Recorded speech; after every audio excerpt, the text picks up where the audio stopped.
วันนี้นะคะกลับว่าจะไม่คุยเรื่องการเมืองจะมากินข้าวเฉยๆเราจะเห็นมีเยอะที่สุดในชีวิตของเรานะคะ So this is a separation wall. Yes. This is a checkpoint. Yes. คอนโทรลมันเดือดมากเดินมาแป๊บนึงก็คือเช็คพอยต์กล้องมินถูกกริปขาตั้งกล้องแล้วก็ไม้หมดถ้าถือ ID ปาเลสไตน์เนี่ยเราจะไม่สามารถขับบนถนนเส้นนั้นได้เลยไกด์ของเราสามารถข้ามถนนแล้วก็เลี้ยวขวาได้อย่างเดียวไม่สามารถจะเลี้ยวซ้ายได้นะคะ Hi nice to meet you It's a nice house wow He's the father of Jamal This is the father of the father of Jamal Yes. Oh beautiful Very good. อิสราเอลขอซื้อบ้านหลังนี้นะ$100 ล้านสหรัฐวันนี้นะคะมินจะพามาข้ามไปยังฝั่งปาเลสไตน์ในเขตเวสต์แบงก์เพื่อไปกินข้าวกับครอบครัวชาวปาเลสไตน์ค่ะเพราะเรามองว่าวิธีหนึ่งที่เราจะได้รู้จักกับคนคนหนึ่งได้ดีในเวลาอันสั้นมันก็ผ่านการนั่งกินข้าวแล้วก็มีบทสนทนาร่วมกันค่ะโดยการเดินทางไปที่ปาเลสไตน์ครั้งนี้นะคะจริงคุณแม่ก็ถามว่าแล้วมันไม่อันตรายเหรอเนื่องจากว่าชื่อปาเลสไตน์เนี่ยพอได้ยินขึ้นมามันก็มักจะมาพร้อมข่าวร้ายมากกว่าข่าวดี From the occupied West Bank, where Israeli forces have killed 3 Palestinians and injured more than 10 others during an overnight operation in the city of Jenin.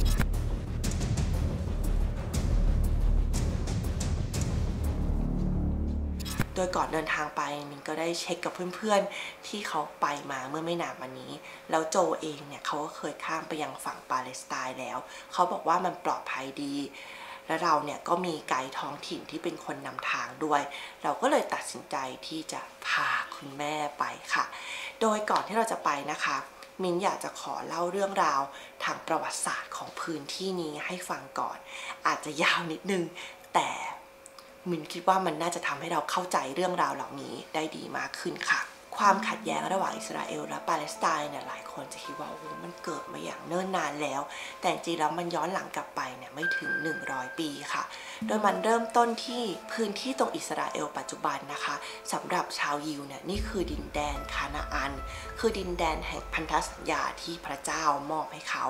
มันมีความเกี่ยวเนื่องกับเหตุการณ์สำคัญที่เกิดในคัมภีร์ไบเบิลเก่าอยู่หลายเหตุการณ์อย่างอับราฮัมโมเสสการสร้างวิหารโซโลมอนแล้วก็อื่นๆอีกมากมายค่ะแต่พอพื้นที่ตรงนี้ได้ถูกลุกลามและเปลี่ยนมือหลายครั้งทั้งจากจักรวรรดิเปอร์เซียโรมันออตโตมันทำให้ชาวยิวเนี่ยนะคะได้แตกสานซ่านเซไปอยู่ตามพื้นที่ต่างๆทั่วโลกค่ะในช่วงเวลาของอาณาจักรออตโตมันพื้นที่ตรงนี้จะมีชาวปาเลสไตน์อยู่เป็นคนกลุ่มใหญ่แล้วก็มีชาวยิวอยู่เป็นคนกลุ่มเล็กๆพร้อมกับชาติอื่นโดยทุกคนเนี่ยเขาก็อยู่กันอย่างสงบสุขค่ะจนต่อมาในปี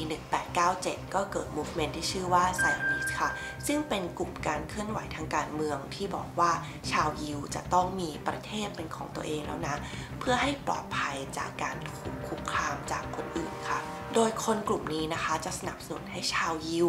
ย้ายเข้ามาในดินแดนคานาอันว่าดินแดนของปาเลสไตน์ค่ะซึ่งตอนนั้นเนี่ยชาวยิวโดยเฉพาะอย่างยิ่งจากยุโรปหลายหมื่นคนก็ย้ายเข้ามาอยู่ในพื้นที่นี้ค่ะโดยในช่วงแรกเนี่ยการย้ายเข้ามาอยู่เขาก็มีการเรียนรู้ภาษาของคนพื้นเมืองคือภาษาอาหรับิกแล้วก็ใช้ชีวิตผสมผสานอยู่กับคนที่นี่ค่ะแต่ต่อมาเนี่ยชาวยิวก็ตัดสินใจที่จะปลุกภาษาฮีบรูซึ่งเป็นภาษาที่ตายไปแล้วให้ฟื้นคืนกลับขึ้นมาใหม่แล้วจุดเริ่มต้นของการแบ่งแยกก็เริ่มจากตรงนี้นั่นเองค่ะต่อมาหลังสงครามโลกครั้งที่1ค่ะอาณาจักรออตโตมันก็ล่มสลายไปสหราชอาณาจักรนะคะก็เข้ามาควบคุมพื้นที่ตรงนี้แล้วก็เรียกพื้นที่ตรงนี้ว่า British Mandate Palestine ค่ะในเวลานั้นเนี่ยชาวยิวเองก็ยังย้ายเข้ามาอยู่เป็นจำนวนมากจนเริ่มเกิดความขัดแย้งกับชาวปาเลสไตน์จนทำให้อังกฤษเนี่ยบอกว่าพอแล้วชาวยิวฉันไม่ให้เธอย้ายเข้ามาแล้วพอเขาออกคำสั่งนั้นไป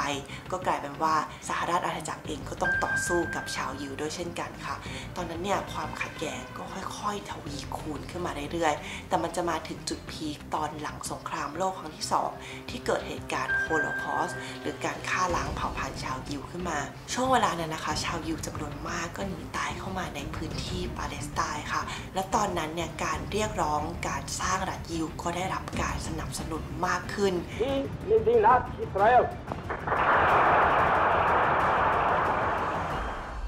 ว่าสำหรับชาวปาเลสไตน์นี่คือสิ่งที่ยอมรับไม่ได้เพราะสำหรับเขาพื้นที่นี้คือบ้านของเขาค่ะ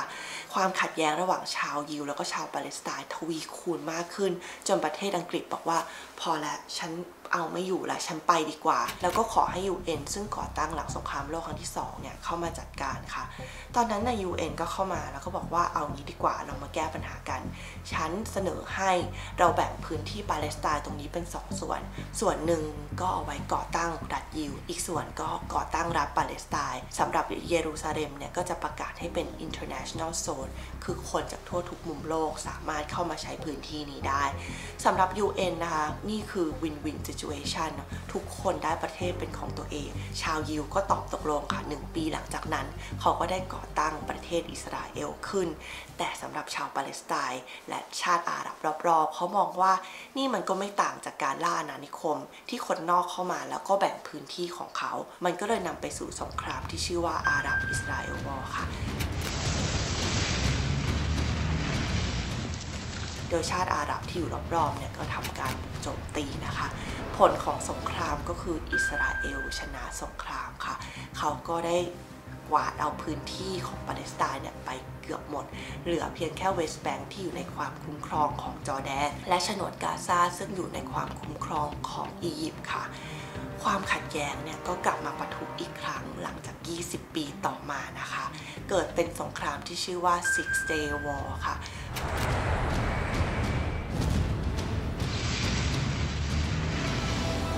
ผลของสงครามคืออิสราเอลยึดฉนวนกาซาแล้วก็แหลมซีนายจากอียิปต์ยึดเวสต์แบงก์จากจอร์แดนแล้วก็ยึดเขตโกแลนไฮท์ของซีเรียมาเป็นของตัวเองด้วยค่ะแต่หลังจากนั้นต่อมานะคะอิสราเอลเนี่ยก็ได้คืนแหลมซีนายให้กับอียิปต์ไปผลของสงครามก็คือพื้นที่ทั้งหมดของปาเลสไตน์ตกอยู่ในความควบคุมของอิสราเอล100% ค่ะตอนนั้นในเขตเวสต์แบงก์เนี่ยอิสราเอลเขาก็มีการปล่อยแคมเปญเพื่อให้คนยิวย้ายเข้ามาอยู่ค่ะโดยเราจะเรียกชาวยิวกลุ่มนั้นนะคะว่า The Settlers โดยเขาจะย้ายเข้ามาไม่ว่าจะด้วยเพราะรัฐบาลจะช่วยเหลือเรื่องที่อยู่แล้วก็การงานหรือย้ายเข้ามาด้วยเหตุผลทางศาสนาหรือย้ายเข้ามาด้วยเหตุผลของความรักชาติก็ตามเมื่อ Settler เข้าไปนะคะทหารอิสราเอลเนี่ยก็ตามเข้าไปด้วยเพื่อเข้าไปคุ้มครองความปลอดภัยค่ะทำให้เขตเวสต์แบงก์ในปัจจุบันนะคะก็จะถูกแบ่งเป็นเหมือนเกาะค่ะบางส่วนก็จะเป็นปาเลสไตน์บางส่วนก็จะเป็นชาวอิสราเอลเข้าไปอยู่ค่ะผลของการย้ายเข้าไปของ The Settler ก็คือความเป็นอยู่ของชาวปาเลสไตน์ก็ยากขึ้นค่ะ Jacob, you know this is not your house. Yes, but if I go, you don't go back. So what's the problem? You are stealing my house. And if I don't steal it, someone else is gonna steal it. No, no one. This is not your place. It's my place here. It's all this, what you see, And you think. it's belong to Israel. And you think. Not Palestine, it's finished Palestine. And you think. It's Bibi in the government. และที่สำคัญคือการที่จะกลับมาเป็นประเทศอีกครั้งก็ดูแทบจะเป็นไปไม่ได้เลยค่ะความขัดแย้งระหว่างชาวปาเลสไตน์แล้วก็อิสราเอลณปัจจุบันก็ยังดำเนินต่อไปโดยที่ก็ไม่มีใครรู้ว่ามันจะไปจบที่ตรงไหนค่ะแล้วนี่ก็คือเรื่องราวทางประวัติศาสตร์ของปาเลสไตน์อิสราเอลที่เล่าให้ฟังก่อนที่เราจะข้ามฝั่งไปกินข้าวกับชาวปาเลสไตน์ค่ะเอาเป็นว่าก่อนที่เราจะไปกันนะคะเราขอเข้าสู่สิ่งที่น่าสนใจก่อนค่ะเจ้าคำ thank you ก่อนที่เราจะเดินทางกันนะคะเราจะต้องทาครีมกันแดดก่อนค่ะนี่คือ Skin Sister รุ่น V Block นะคะกันแดดที่มินใช้มาอย่างยาวนานใช้ทั้งที่บ้านแล้วก็ทุกการเดินทางค่ะที่ชอบนะคะเพราะว่าตัวนี้บางเบาซึมเร็วคุมมันดีปกป้องยาวนาน16 ชั่วโมงที่สำคัญคือไม่เกิดการอุดตันทำให้ไม่เกิดสิวนะคะ Skin Sister นะคะเขายืนหนึ่งเรื่องสิวมาอย่างยาวนานเลยนะเพราะฉะนั้นเจ้าตัวนี้นะคะนอกจากกันแดดแล้วเนี่ยก็ยังกันสิวกันฝ้ากัน PM 2.5 ไปพร้อมๆกันเลยค่ะ Do you like it? Really Have like you it. put it on Not yet. นี่นะคะไม่ว่าหน้าไหนก็ต้องใช้ครีมกันแดดค่ะเพราะว่าแดดเนี่ยนะคะมันเป็นต้นเหตุของปัญหาผิวไม่ว่าจะเป็นผิวแห้งโจเนี่ยนะคะเขาชอบแย่งกันแดดของมินมากเพราะฉะนั้นมินเนี่ยจะมีเป็นจำนวนมากค่ะแบบหลอดนะคะสามารถซื้อได้ที่วัดสันช้อปปี้ลาซาด้าส่วนแบบซองสามารถซื้อได้ที่เซเว่นอีเลฟเว่นแล้วก็ CJ9 Beauty ค่ะบอกเลยว่าเรื่องเที่ยวต้องเชื่อมินเรื่องผิวต้องเชื่อ Sis. เย้โอเค let's go baby Okay, let's go. let's go มาเพชรพร้อมยังโอเค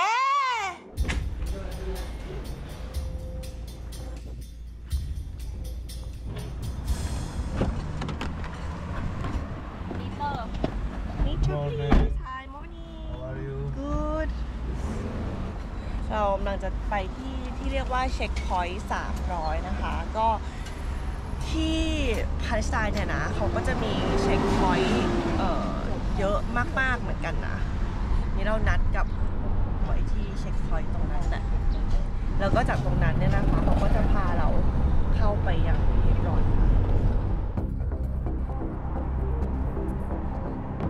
จากเยรูซาเล็มข้ามฝั่งไปนะคะใช้เวลา10 กว่านาทีเท่านั้นเองมันใกล้มากๆปกติแล้วการเดินทางไปเราก็สามารถนั่งบัสไปด้วยได้หรือจะนั่งแท็กซี่ก็ได้นะคะ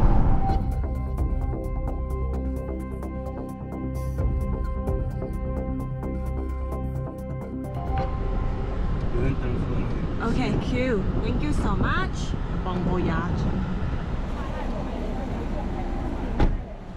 นี่นะคะคือเช็คพอยต์นะคะผ่านเช็คพอยต์เข้าไปค่ะนำเลย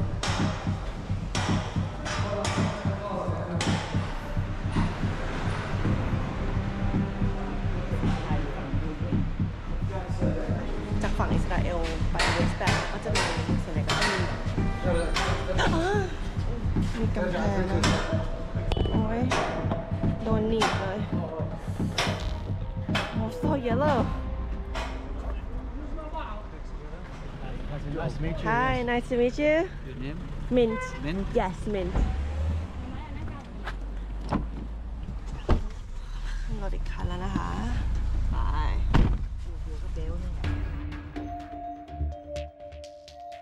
Even that ด้าน during หลัง Corona, นี้ everything นะคะ is ก็เป็นที่ของอิสราเอลนะคะซึ่งคนปาเลสไตน์จะไม่สามารถผ่านเข้าไปได้นะคะMr. Trump make commerce not war done by Ben.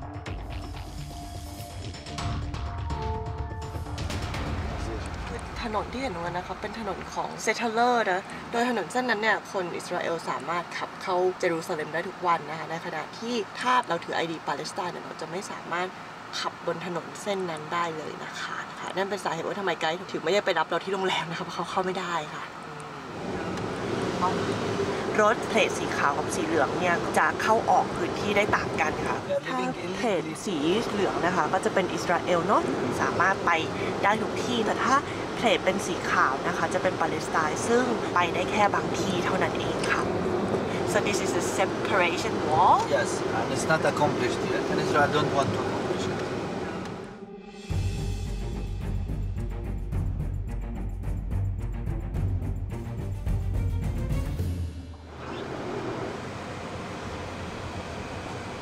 วิธีการแบ่งระหว่างอิสราเอลเซตเทเมนต์กับปาเลสไตน์เซตเทเมนต์นะคะก็คือว่าของชาวอิสราเอลเนี่ยหลังคาจะเป็นสีแดงแล้วก็ไม่มีแท้งน้ำนะคะเพราะว่าเขาได้น้ำประปามาใช้ตลอดนะ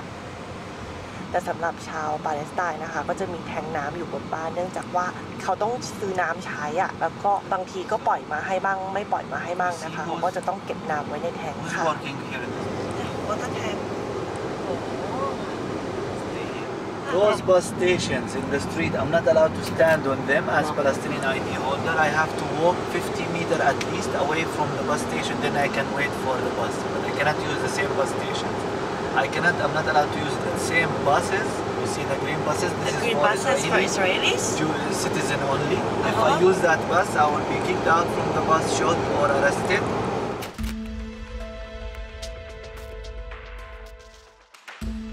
You're not tourist? No, you're different. I'm under the military law. You're not.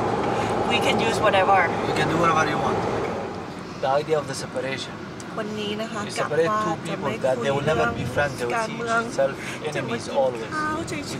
ย don't have an Israeli. ๆเนี่ย military post นะคะเขาบอกว่าวันนี้นะคะเราจะเห็นอาร์มี่เยอะที่สุดในชีวิตของเรานะคะนี่ค่ะ Our friend went to the other one. There military wow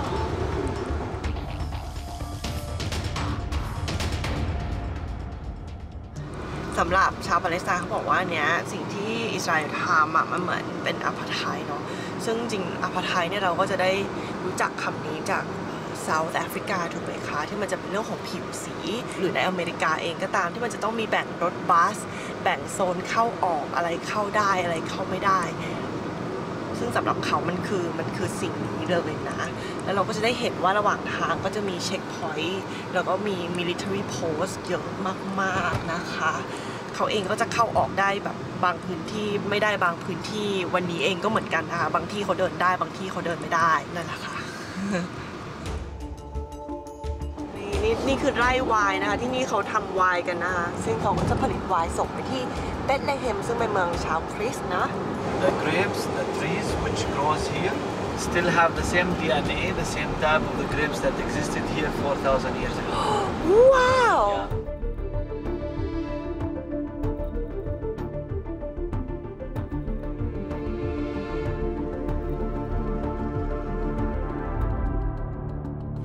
The red sign there. The red sign means entering to Hebron. It's every Palestinian area A, the Israeli army put those signs saying it's forbidden and dangerous to your life for Israeli Dangerous. citizen Oh to. my God, citizen is forbidden, dangerous to your life.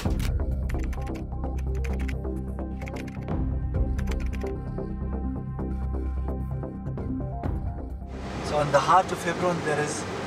500 Israeli Jewish settlers living illegally and they are guarded by 2,000 Israeli soldiers. There is 101 checkpoint in Hebron.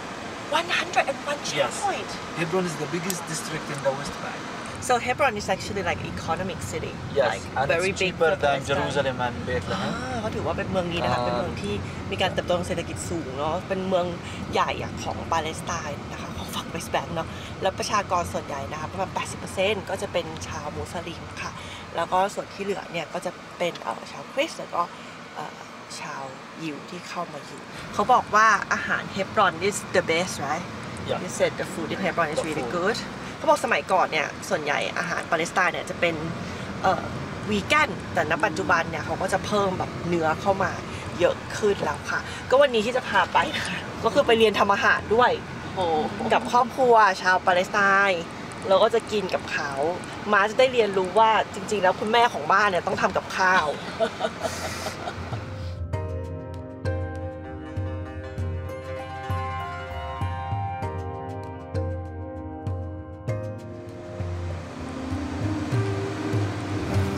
ถึงแล้วค่ะ This is for lunch And we will be around also. Okay. That's the Abraham Mosque. okay And yeah, this is where we can have our adventure.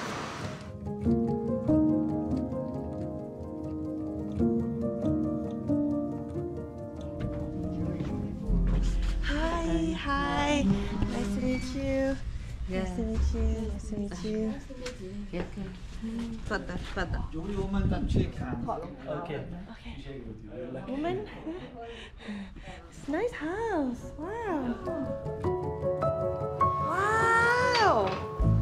so nice ตรงนี้นะคะก็จะเป็นเหมือนเบาะนั่งที่เขามานั่งรับลมกันนะคะออกมองออกไปก็เป็นวิวของโอทาวเลยนะ This is the last 1 2 3 4ประมาณ5คืบค่ะผนัง5คืบ He's the father of Jamal This is the father of the father of Jamal Yes. เกี่ยวกับการเรียนนะคะตั้งแต่ปี 1935 ค่ะยุคเก่ามากนะคะบ้านหลังนี้ค่ะเห็นไหมคะเป็นหลังคาสมัยเก่าเลยนะคือการแบบก่อหินขึ้นไปนะคะแล้วก็ให้มันแบบชนกันด้วยหินตรงกลางตรงนั้นนะคะถ้าเอาหินนี้ออกนะคะคือร่วง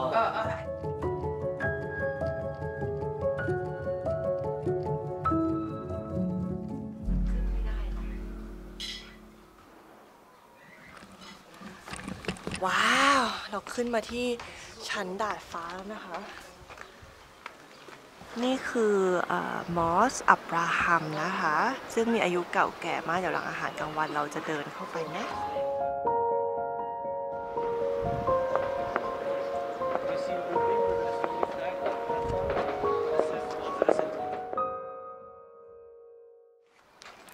จากหลังคาบ้านมองเข้าไปนะคะก็จะเห็น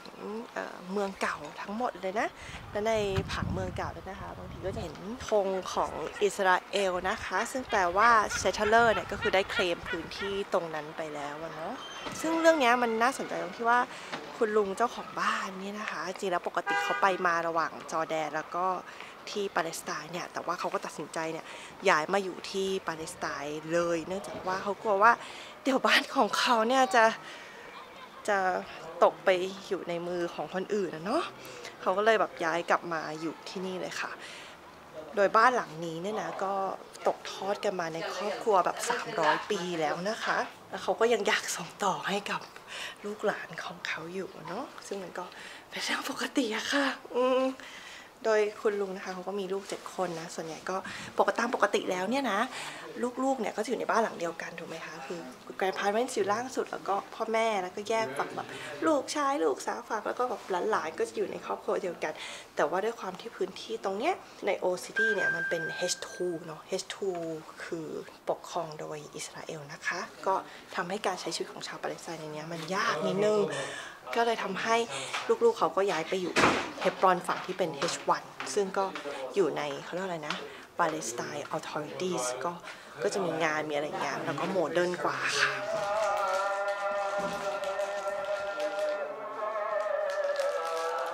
ตอนนี้เราจะทำสิ่งที่เรียกว่ามุจจาฮารานะคะซึ่งเป็นอาหารถิ่นของปาเลสไตน์ซึ่งเป็นแบบวีแกนนะโดยเริ่มจากการต้มเลนทิลนะคะแล้วก็จะทำอื่นๆต่อนะคะWhat's the name?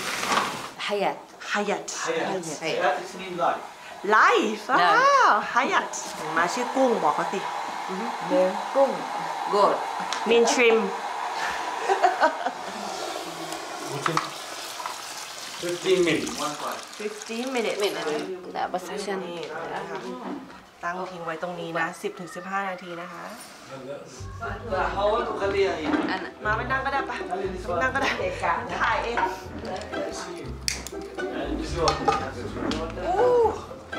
ฝากทุกอย่างเลยจ้า Red oil. โอลิฟออยล์ที่นี่เนี่ยโอลิฟออยล์ถือว่าเป็นทองคำสีเขียวเลยนะคะช่วงสงครามครูเสดที่เขามากันเนี่ยเขาบอกว่าทำไมเรายังถึงทำอาหารด้วยน้ำมันสัตว์อยู่ทำไมเราถึงไม่ทำด้วยโอลิฟออยล์นะแล้วมันก็เป็นจุดเริ่มต้นการนำโอลิฟออยล์เข้าสู่ยุโรปนะคะ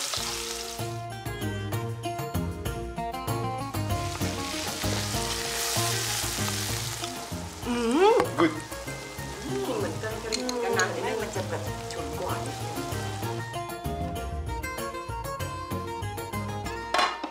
Beautiful Very good. นี่แหละที่เห็นขวดน้ำตรงนี้นะคะเราก็ต้องกรอกน้ำไว้เดือดนะคะเผื่อแบบโดนตัดน้ำบางที2 อาทิตย์มั่งอะไรมั่งนะคะก็ต้องมีไว้ทุกบ้านคู่นี้ก็คือทำอาหารด้วยกันตลอดนะคะ been married for 40 years. Yeah.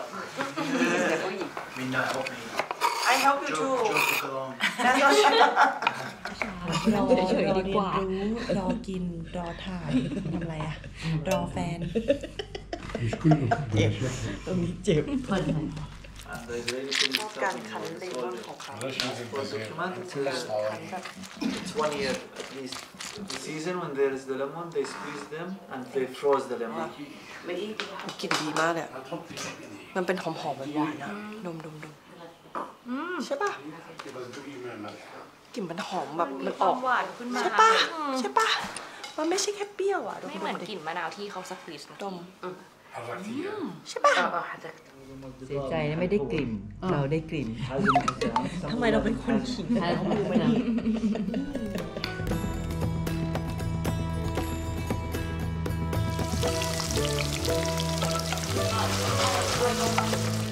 นี่ทอดออกมาเป็นแบบนี้เลย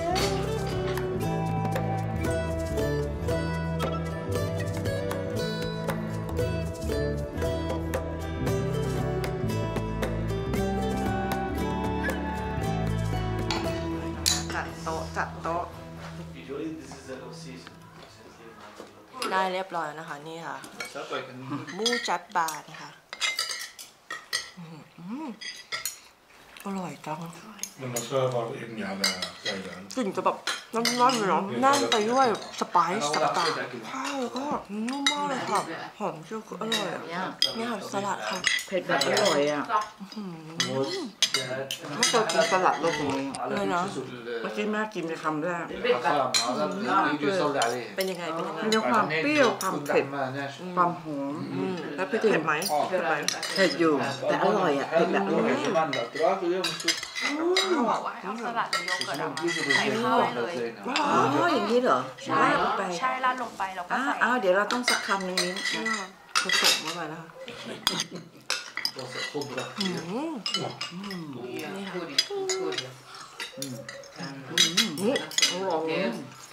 โจกับเพชรเป็นยังไงอร่อยไหม 2 จานค่ะ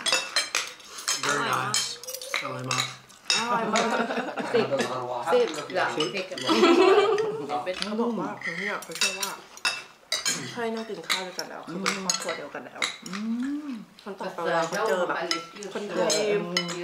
มาที่นี่อีกก็แบบก็จะมีเพื่อนอยู่ไทยแบบเป็นครอบครัวอะไรเนาะอร่อยเนาะ อร่อยสุดๆเลย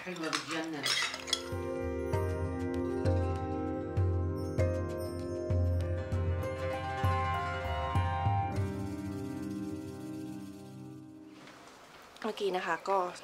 เจ้าของบ้านเล่าให้ฟังว่าพื้นที่ตรงนี้จริงๆก็มีชาวอิสราเอลเนี่ยเขามาขอซื้อเนาะอย่างบ้านหลังนี้นะคะก็มีขอซื้อในมูลค่า$100 ล้านสหรัฐในขณะที่บ้านถัดๆออกไปเนี่ยบางทีก็ซื้อกันที่$150 ล้านสหรัฐพร้อมกับข้อเสนอ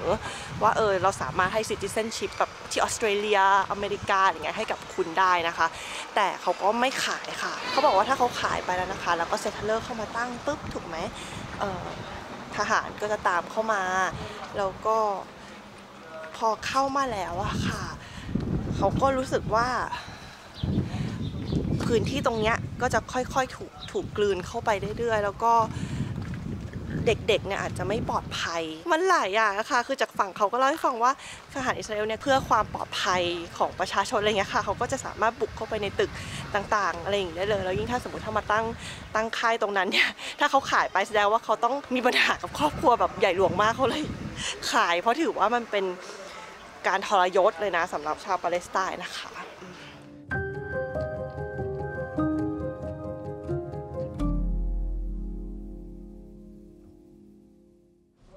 ตอนนี้นะคะเราจะผ่านเช็คพอยต์นะคะเป็นเช็คพอยต์ระหว่าง H2 กับ H2 เหมือนกันนะคะซึ่งแล้วก็ตรงเนี้ยประตูเนี้ยบางทีก็จะเปิดตอนกลางคืนก็จะปิดนะคะ3 ทุ่มก็จะปิดก็คนจะเข้าออกไม่ได้โดยเด็กๆจากฝั่งเนี้ยก็ต้องข้ามไปฝั่งนั้นเพราะว่าเพื่อจะไ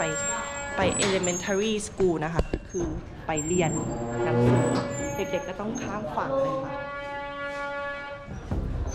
คอนโทรลมันเดือดมากเดินมาแป๊บนึงก็คือเช็คพอยต์ We're through cool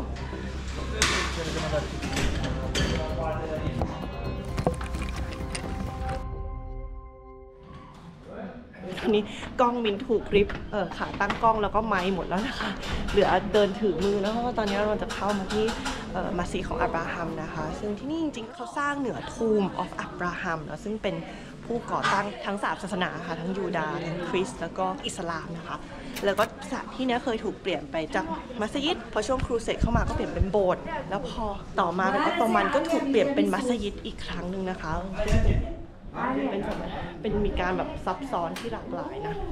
แล้วก็ที่นี่นะคะจะถูกแบ่งเป็น2ฝั่งด้วยกันคือฝั่งทางเข้าของชาวมุสลิมนะคะแล้วก็อีกฝั่งหนึ่งเนี่ยนะคะเป็นทางเข้าของชาวยิวค่ะจริงๆที่นี่เคยเกิดเหตุที่โหดร้ายรอบหนึ่งนะคะคือชาวยิวอเมริกันเนี่ยเข้ามาที่นี่ในวันรอมฎอนแล้วก็กราดยิงค่ะหลังจากเหตุการณ์นั้นเนี่ยนะคะมัสยิดแห่งนี้ก็ถูกปิดไป9 เดือนแล้วเปิดใหม่อีกครั้งก็คือเนี่ยถูกแบ่งเป็น2 ฝั่งแล้วก็มีที่ตั้งของทหารเนี่ยอยู่ด้านหน้าในการตรวจอาวุธตรวจต่างๆค่ะเดี๋ยวเราเข้าไปข้างในกันเดี๋ยวต้องใส่นี่ก่อนนะคะใส่ชุดก่อนนะคะ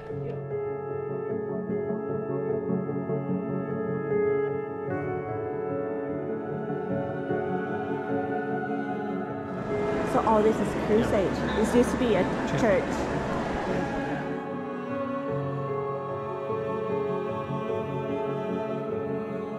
Oh, it's Zaytun. เป็นทุ่มของอับราฮัมแล้วก็บุตรทั้ง7ของเขานะคะ เป็นที่ที่ศักดิ์สิทธิ์ที่สุดที่นี่ค่ะ ตรงนั้นคือบุลเลตพรูฟนะคะ ซึ่งก็กั้นไว้ระหว่างฝั่งพี่น้องมุสลิมกับพี่น้องยูดาห์ค่ะ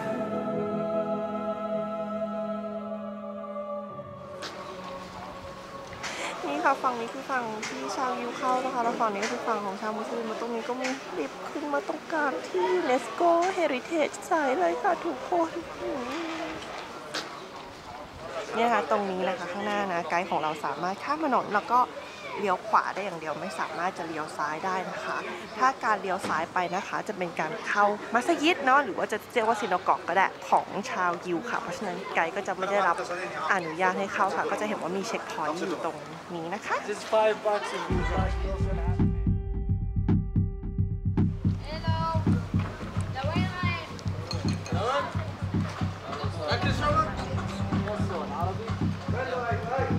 เราต้องไปฝั่งตรงข้ามเป็นร้านของชาวอิสราเอลนะคะถนนตรงนี้เป็นถนนที่ไกด์เราเดินไม่ได้ค่ะ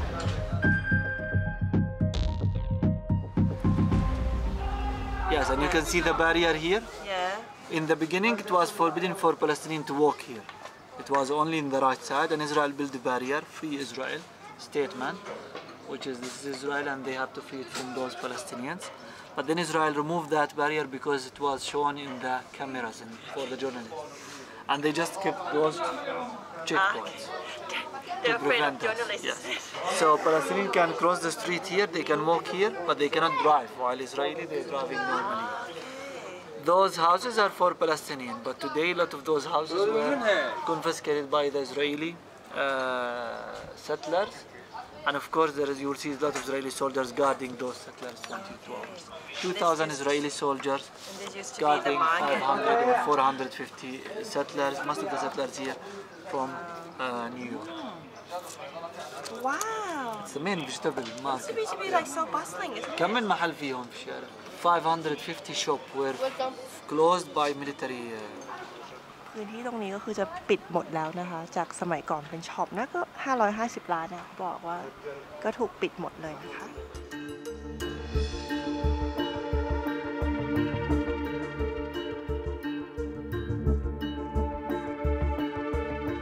And this is a checkpoint. Can you enter this?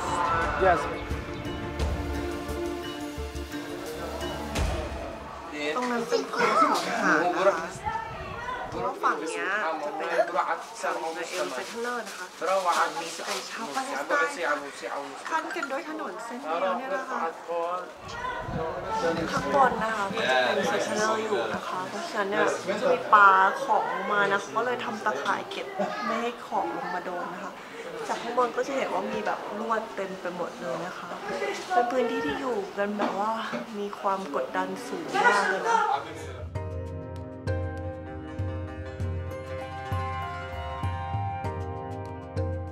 4 กล่องก็ได้นะ four ตาช้างแบบเดิมอยู่เลย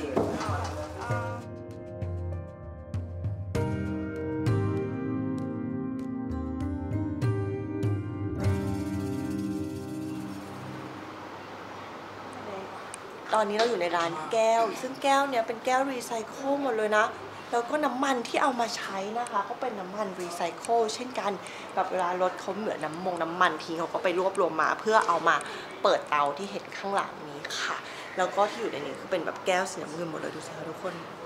สวยมากๆเห็นไหมคะ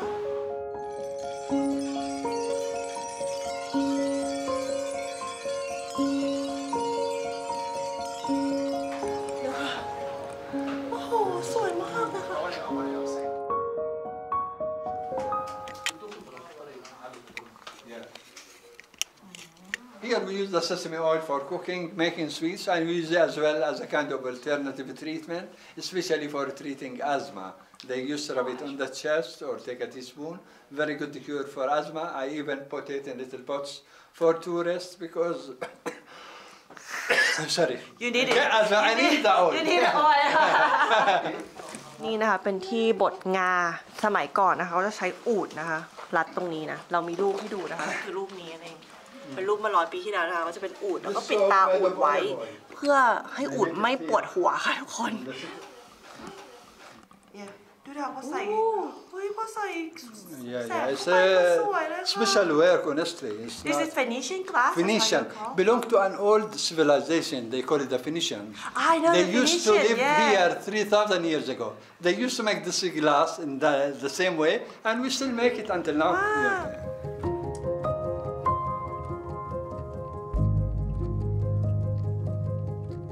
และนี่แหละค่ะก็คือเรื่องราวการเดินทางมากินข้าวกับชาวปาเลสไตน์ในเขตเวสต์แบงก์นอกจากจะได้กินอาหารอร่อยๆฝีมือคุณป้าที่น่ารักได้ซื้อแก้วสวยๆกลับไปแล้วเราก็ยังได้รับฟังสิ่งที่เกิดขึ้นที่ปาเลสไตน์วันนี้ด้วยปฏิเสธไม่ได้เลยว่าระหว่างรัฐอิสราเอลและปาเลสไตน์ความขัดแย้งยังคงรุนแรงและไม่มีทีท่าว่าจะจบลงง่ายๆเราเองไม่ได้มาเพื่อบอกว่าใครผิดใครถูกเพราะแต่ละฝ่ายก็มีเหตุผลของตัวเองแต่ละฝ่ายก็ต่างได้รับผลกระทบที่รุนแรงในมุมของตัวเองแต่สิ่งหนึ่งที่ต้องพูดเพราะเราได้เห็นกับตาคือเราได้เห็นว่าวันนี้สิทธิขั้นพื้นฐานในฐานะมนุษย์คนหนึ่งของชาวปาเลสไตน์กำลังถูกพรากไป